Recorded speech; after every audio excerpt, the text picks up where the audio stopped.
The Germans are making landfall. Shall we intercept?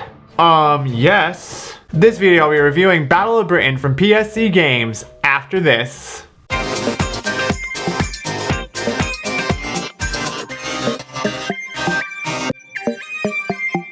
Hey there, it's Theo from Geeky Gamer Guy. On this channel I do all things board games from top 5 lists of a specific topic, playthroughs, reviews, like this one.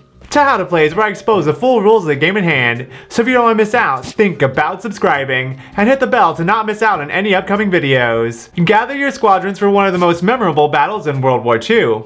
This time though, things might not go like the history books. Let's get started.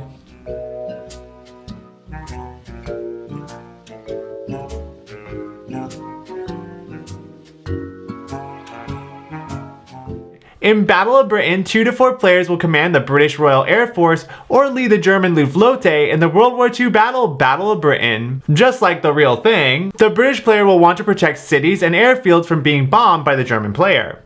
Before beginning, players decide on playing one of the 3 smaller scenarios or a campaign that encompasses all of them. Each scenario adds a few tiny differences, but this overview will cover the first one. Regardless on which one players choose, the squadron cards for each side is separated by card back, thoroughly shuffled, and then placed on the combat ready box for each flight. They are also given a set of dice. White to the British side and black to the German side. Then place the plastic planes that represent each flight at their respective spots on the game board. The first 2 steps, advance the turn marker and RAF repairs, are skipped on the first round because they are maintenance steps from the previous round.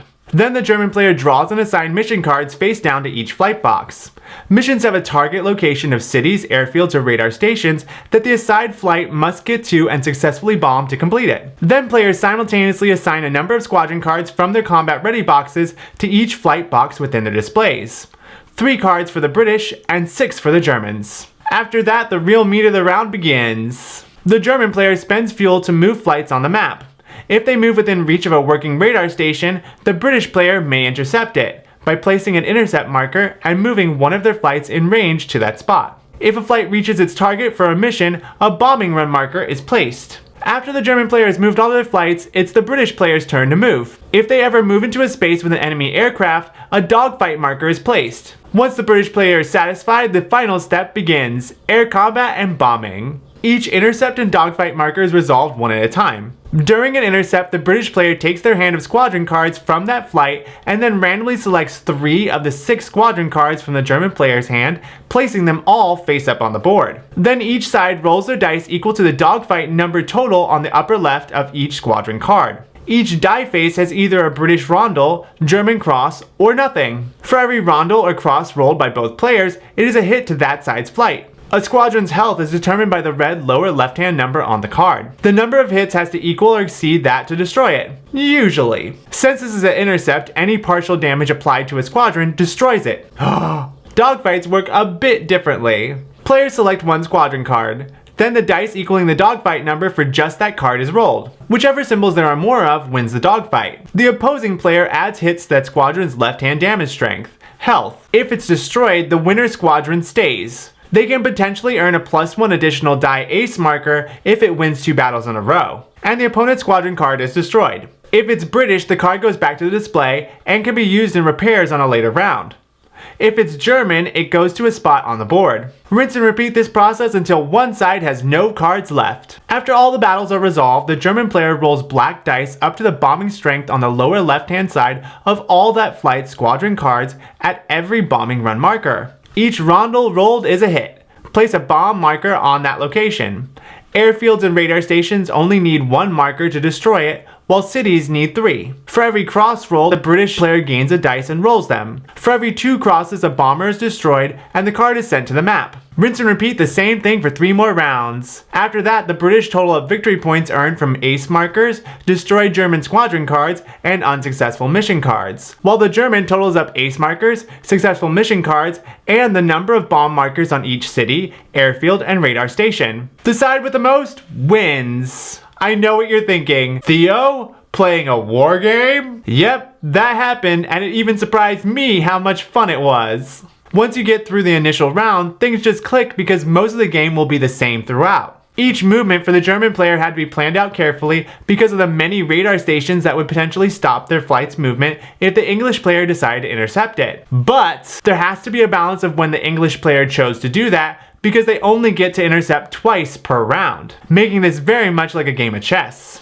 I love chunking dice, and this one had some fun dice rolling. It made the combat nail-biting because you can never really predict who's gonna win.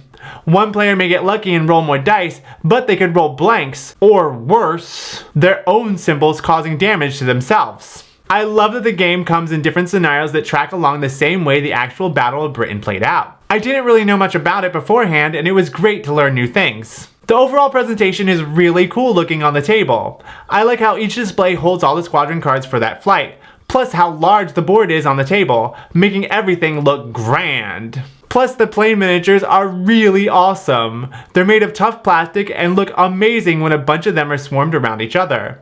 It's like you're in the middle of the action. Now, even though I really enjoyed playing this, there were some malfunctions. Because of the swingy nature of dice rolling, there's a fair bit of luck when determining the outcomes for combat and bomb runs. I personally enjoy the surprise of dice, but just know there really isn't any way to mitigate a player's luck. The game says it's 2 to 4 players, but it's essentially at its best for 2 players. It's totally how I'm gonna play it. Lastly, while I just adore the plane minis, I had a tough time keeping them on the plastic stands. They just wouldn't stay in place. So I went ahead and just glued them together. Fixed! Plus the stickers to represent each flight are just a tad bit small and tough to read without getting up close to them. All that aside, I really had a lot of fun with this game.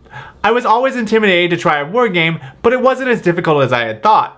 It just goes to show that getting out of your comfort zone and trying something different can expose new and fun gaming experiences. So if you're looking for a tight, intense game of dice rolling that will teach you a bit of history in the process, you should check this one out.